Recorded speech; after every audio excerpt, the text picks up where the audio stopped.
আমরা তো অনেকেই বলে থাকি যে থ্রটস অফ বিল্লাল যে ক্যাটাগরিতে ভিডিও বানায়, ছড়া কবিতা রচনা বলে, তো এগুলো তো সবাই বানায় অহরহ। এখন কয়জন একটা দেখবো ভাই, একবারে বিরক্ত হয়ে গেছি। এটা অনেক মানুষই এইভাবে বলে।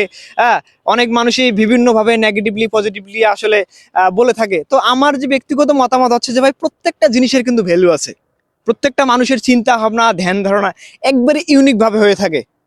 এখন ধরেন যে আপনি থটস অফ বিল্লালের মতো ভিডিও বানান, আপনি অনেক কষ্ট করে লিখেন, কথার সাথে কথার লাইন মিলান।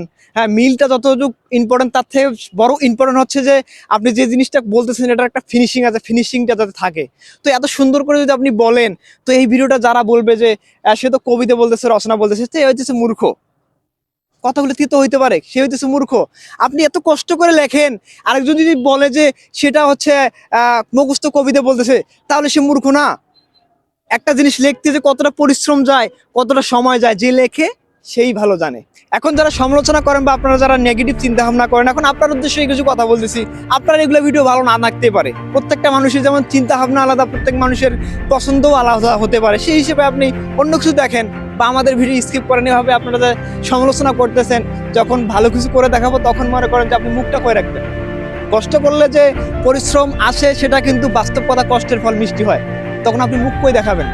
দেখার কোনো অপশন থাকবে না ভাই। এত বড় কথা কই দিছি না, কারণ মানুষের চিন্তা ভাবনা, মানুষের ভালো লাগা আলাদা থাকতে পারে। আপনি অন্য ভিডিও দেখেন, এমন হতে পারে যে আপনার ফানি ভিডিও ভালো লাগে, আপনি ফানি ভিডিও দেখেন বা ফানি ভিডিও করেন।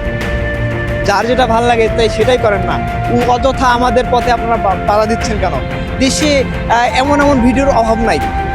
আমাদের এই দেশে অনেক ধরনের মানুষ অনেক ক্যাটাগরিতে ভিডিও বানায়। কেউ থ্রটস অফ বিল্লালের মতো ভিডিও বানায়, কেউ ফানি ভিডিও বানায়, কেউ সমসাময়িক বিষয় নিয়ে বানায়, কেউ খেলাধুলা নিয়ে বানায়। তো আপনি তো এখানে বলতে পারেন যে আরে এই খেলাধুলা নিয়ে তো সবাই ভিডিও বানায়, এই এত ভিডিও দেখবে কে? তো এগুলোর ভ্যালু থাকলে আমাদের কেন ভ্যালু থাকবে না? প্রত্যেকটা ভিডিওরে প্রত্যেকটা জিনিসের ভ্যালু আছে, সেটা যদি সময়ের অপেক্ষা। অবশেষে যারা যারা থ্রটস অফ বিল্লাল বা আপনার ওই যে মানুষকে বলে লাইন কবিতা, যারা এভাবে ভিডিও বানান, তাদের উদ্দেশ্য করে দুইটা কথা বলি যে আপনি যেহেতু পরিশ্রম করতেছেন, পরিশ্রম করে যান, সমস্যা নাই। একটা সময় কি আপনি ভালো কিছু করতে পারবেন যদি আপনার এইটা অ্যাটেনশন আপনার মনে মাথার মধ্যে থাকে, তাহলে আপনি এটাই করেন। এটা দিয়ে আপনি ভালো কিছু করতে পারবেন। এত মানুষের আজাইরা কথাবার্তা শুনে যদি আপনি আপনার কাজকে থামায় রাখেন, তাহলে মনে করেন যে আপনি বোকা, তো বোকার স্বর্গে বসবাস করা ছাড়া অন্য কোনো উপায় থাকবে না, ঠিক আছে? আর যারা যারা ভিডিও করতেছেন, তাদের উদ্দেশ্যও বলতেছি যে যেভাবে ভিডিও করতেছে সেভাবে ভিডিও করেন। মানুষের অযথা কথাবার্তা শুনে আপনি আপনার কাজ থামায় রাখবেন, এটা আসলে বোকামি ছাড়া অন্য কিছু হবে না। সবার জন্য শুভকামনা রইল, সবাই ভালো কিছু করে দেখাবেন ইনশাল্লাহ। আল্লাহ হাফেজ।